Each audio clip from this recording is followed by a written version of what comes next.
Hey, honey loves. Okay, so I was just playing around with some filters because I wanted to do a part two to Ask Me Anything video I did a couple years ago and kind of get into some more of y'all questions. So, yeah, I guess we'll just keep playing around with these filters and I'll get into some of y'all questions. And so, yeah, here we go. Ask Me Anything, part two.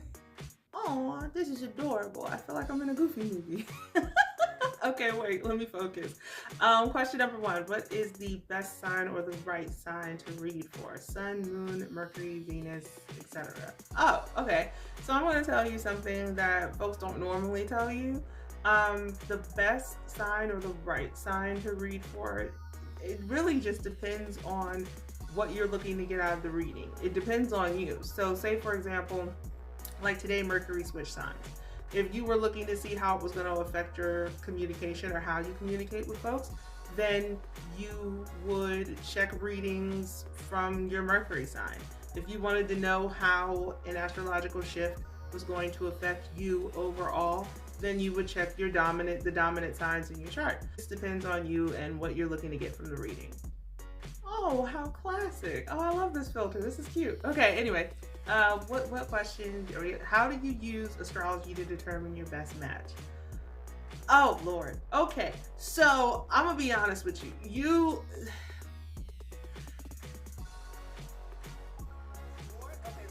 Put it like this. The way that you're supposed to use astrology in regards to approaching your love life in relation, you're supposed to use it as a navigational tool, okay? You're not supposed to sit back and use it to determine your best match. It's really supposed to help you better understand your relationship and to better navigate your relationship.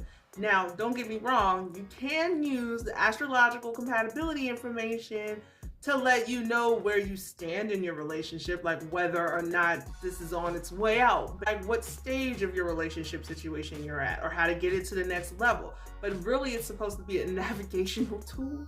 It's not meant to like damn your relationship or to like wave a magic wand about it and deem it official. Like, it's meant to be a navigational tool. You learn about your sign, you learn about their sign or their dominant signs in their chart, and you use the information that you learn from astrology to help navigate and better understand the relationship, which is what I try to do with my videos. Like, it's to help y'all better understand the relationships you're in, better understand the relationships you want, and better navigate the relationship that you're in.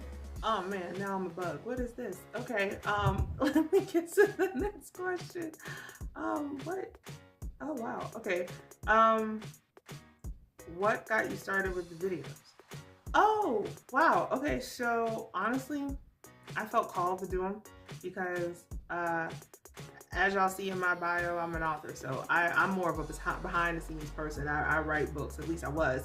And one day I just felt called. I was at a point in my life where, you know, I had a lot of talks with God and just was like, whatever you want me to be doing, that's what I'll be doing. And one of those things that I was called to do was start putting the astrology that I would write about and was already working with people on, you know, in close circles and through recommendations. It was like, don't just put it to books, put it in video so people can see you, and you know, the message gets a little further. And it's like, oh, okay. So yeah, the best way to put it, you know, how I got started with the videos was I felt called. I'll just say, you know, God called me to do it. Then I was at a point in my life where I was like, okay, I guess. And so oh man, this filter is interesting. Okay, what's the next question? Why did you stop doing personal readings? Who asked that? Oh Lord. Okay. Well, to be honest, it takes a lot of energy. Okay.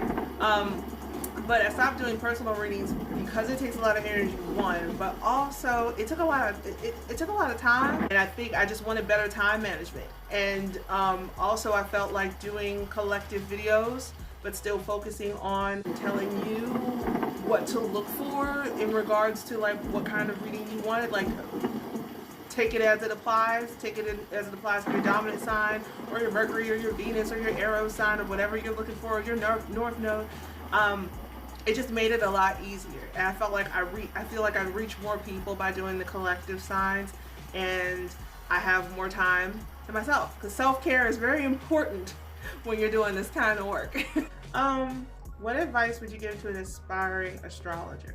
Oh, that's a good question. Oh, I love to help. Okay, so I would say, so allow enough space after you learn the basics. Allow enough space for your personality and your way of thinking, your perspective, and your intuitiveness to really shine through. So you can really see how God wants you to use that information, or the higher power you recognize. Because I know there's many denominations that watch me. So yeah.